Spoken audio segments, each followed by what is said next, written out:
नमस्कार मित्रों, जय श्री महाकाल। मैं महावीर सिंह चौहान।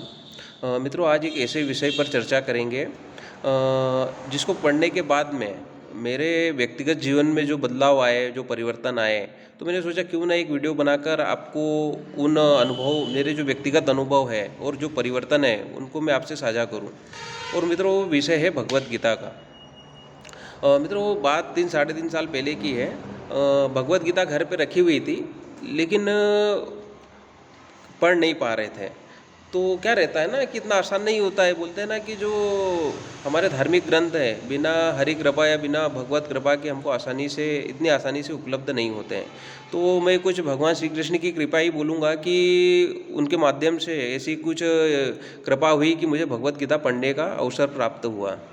और जब मैंने भगवत गीता पढ़ना शुरू किया तो क्या है, हम लोगों का बौद्धिक स्तर इतना कमज़ोर है कि हमको चीज़ें आसानी से समझ में नहीं आती है। तो मेरे साथ भी ऐसा ही हुआ। तो जब मैंने पहली बार पढ़ना शुरू किया तो मुझे बहुत सारी चीज़ें समझ में नहीं आई, लेकिन हाँ, इतना ज़रूर समझ में आया कि अगर इसमें ये लिखा है तो इसका मतलब क्या हुआ। बहुत सारी बातें जानने की इच्छा हुई। फिर मैंने दूसरी बार पढ़ा, फिर बहुत सारी बातें जानने की इच्छा हुई कि यार इसमें ऐसा लिखा है, ये तो इसका मतलब क्या होता है। तो फिर तीसरी बार पढ़ा, फिर बहुत सारी बातें जानने की इच्छा हुई।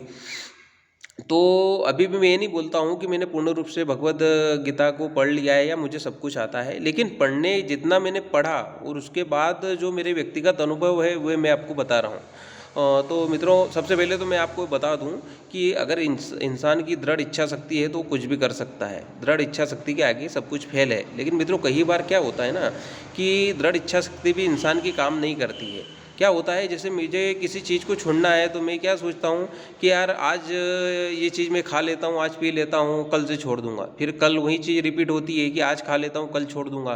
तो इसमें क्या हमारी इच्छा शक्ति जो है जागृत नहीं हो पाती है। तो ऐसे में हमारी इच्छा शक्ति जागृत करने का काम कौन करता है? हमारे जो धार्मिक ग्रंथ है वो। तो मेरे साथ भी कुछ ऐसा ही हुआ। जब मैंने भगवत गीता पढ़ी और ख़ासकर भगवत मेरे जीवन में परिवर्तन लाने में सबसे मुख्य कारण जो रहा, भगवत गीता के 7वें अध्याय का 10वां श्लोक, शायद आगे पीछे हो सकता है। उसमें भगवान श्री कृष्ण बोलते हैं कि हे अर्जुन, तू संपूर्ण भूतों का सनातन बीज मुझको ही जान। मैं बुद्धिमानों में बुद्धि और तेजस्वियों का तेज हूँ। तो इस श्लोक को पढ़ने के बाद जब मैं इसकी गहराई में गया, जब मैंने इसका चिंतन मनन अध्ययन किया, तो मुझे पता चला कि भगवान श्री कृष्ण बोल रहे हैं कि मैं संपूर्ण भूतों में हूँ, मतलब सब में हूँ। प्रकृति, चाहे वो प्रकृति हो, जीव जंतु हो, पशु पक्षी हो, आप हो या मैं हूँ, सब में भगवान है। तो मैंने ये सोचा कि जब भगवान सब में हैं तो फिर क्यों हम इन बेजुबान जानवरों को मार कर खाते हैं? हमारे शरीर बनाने के लिए, हमारे मुंह के स्वाद के लिए हम क्यों इन जानवरों को मार के खाते हैं? और इंसानों की फितरत रहती है ना कि कमज़ोर का हर कोई शोषण करता है। चाहे मुर्गे, बकरे, मछली, ये क्या हमारा कुछ कर नहीं सकते हैं, तो हम इनको आसानी से मार के खा लेते हैं। किसी में हिम्मत है तो वो शेर का शिकार करके दिखाए, शेर को मार के खा के दिखाए। हम ऐसा नहीं कर सकते ना, क्योंकि हम कमज़ोर का शोषण करते हैं। तो भगवत गीता पढ़ने के बाद में और ये श्लोक पढ़ने के बाद में जो मेरे अंदर जो परिवर्तन हुआ, मैं आपको बता दूं कि मैं पूर्ण रूप से मांसाहारी था।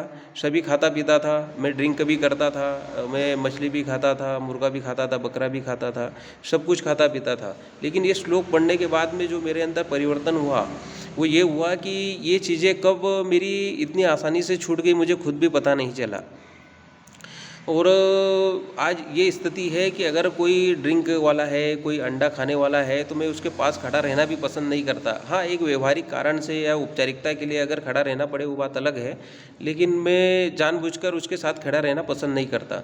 तो भगवत गीता पढ़ने के बाद में मेरे अंदर ये जो परिवर्तन आया, यही आया कि मैं पूर्ण रूप से मांसाहारी था, मैं पूर्ण रूप से शाकाहारी बन गया।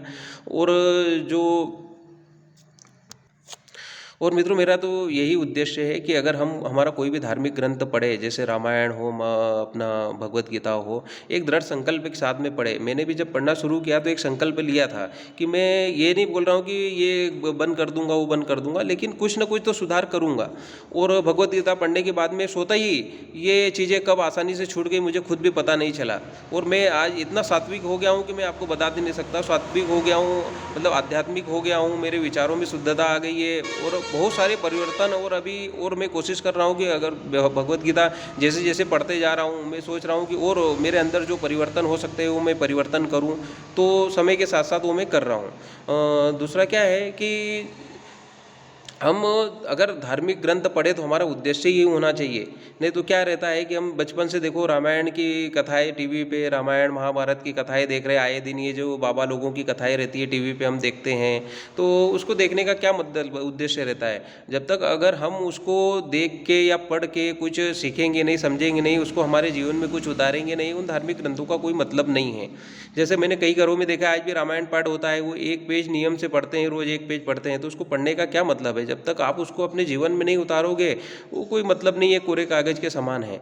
तो आप कोशिश ये कीजिए कि जब भी कोई धार्मिक ग्रंथ पढ़े अपने दृढ़ संकल्प के साथ में पढ़े, उससे कुछ सीखे और अपनी लाइफ में परिवर्तन लाए। और मेरे बहुत सारे मित्र मुझसे बोलते हैं जब भी बात होती है कि हमारी भी भगवत गीता पढ़ने की इच्छा होती है लेकिन हम पढ़ नहीं पाते, तो मेरे तो इतना आसान नहीं रहता है। ये जो धार्मिक ग्रंथ है इतनी आसानी से उपलब्ध नहीं होते हैं, बिना हरि कृपा, बिना भगवत कृपा के जब आपके ऊपर होगी तो आपको आसानी से उपलब्ध हो जाएंगे। और स्वतः ही आप जो भी है इनको पढ़ सकते हैं, और फिर पढ़ने के बाद में जो परिवर्तन है वो आपके ऊपर है कि आप इनका अनुसरण करेंगे तो आपके अंदर परिवर्तन आएंगे, नहीं तो नहीं परिवर्तन करना है तो इनको पढ़ने का कोई उद्देश्य भी नहीं है, ना पढ़े तो ज़्यादा अच्छा है। कोशिश यही करें कि अगर धार्मिक ग्रंथ कोई पढ़े तो उसका हमारे जीवन में अनुसरण करें। तो मित्रों, जो भगवद गीता पढ़ने के बाद में मेरे अंदर जो परिवर्तन आए, मैं पूर्ण रूप से मांसाहारी था, पूर्ण रूप से शाकाहारी हो गया। तो ये जो परिवर्तन आए, मैंने सोचा क्यों ना एक वीडियो के माध्यम से आप लोगों को भी मैं बताऊं, थोड़ा जागृत करूं। तो यही मेरा उद्देश्य था। धन्यवाद। जय श्री कृष्ण।